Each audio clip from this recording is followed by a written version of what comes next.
ardayda wax ku baranaysa ee danyarta ah khaasatan agoonta ee lixdanka ah waxaan idin leeyahay ka qayb qaata khayrka walaalaha khayrka jecel waxaan leenahay nagala qayb qaata oo waxa weeyaan nala kafaalo qaata agoonka waayo qofka agoonka qaata nabiga sallallahu alayhi wasallam waxa uu yiri aniga iyo ka waxa weeyaan kafaalo qaadanaya agoonka jannada waxaan isku nahay seefar dhaxada iyo murdisadu isku yihiin kuna dhiirigelinayna dadka agoonta danyarta in laga bixiyo marka waxbarashada in wax lala qabto in wixii qof kasto inaga mid marka uu taraayo marka uu ka geysto marka qofka agoonka kafaalo qaata ama wanaag u sameeya ama madrasada ka bixiya ama quraanka ka bixiya ama sadaqa kala siiya ajar badan buu helayaa maantana waxaan idinku baaqayaa khayraad kale iyo inaad shaqaysataan khayr kale taasoo ah ardayda dhigata dugsiga arday badan oo kamid ah ayaa danyarta iyo agoonta ah waan iska bixin karayn buugtii qalinbadii iyo waxay wax ku bararayeen iyo kharashka dee macalinka isku tacayeenta waliba bal kuwa danyartii haba joogeene agoonta oo igu sheegay maamuluhu inteedoodu ay tahay 60 awoodna aanay u lahayn maamulahaan iyo dugsiyahaan inay iyagu kaalmada wada qaataan waxaan idinku baaqayaa khayrka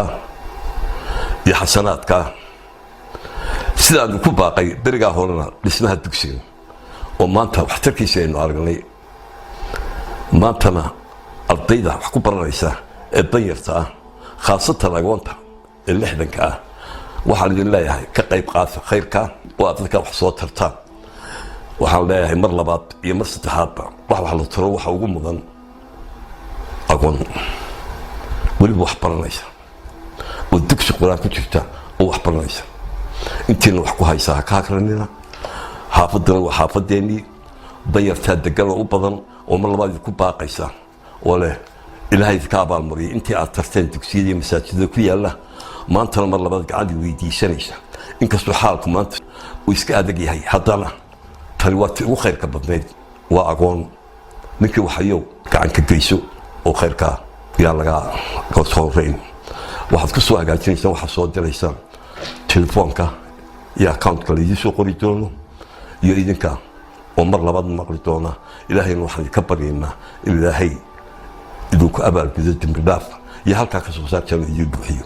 السلام عليكم ورحمة الله وبركاته وحان ولالايغا محسنينتا ee jecel khayrka u soo bandhigaya ardaydan agoonta in ay waxbarashadooda ay kafaalo qaataan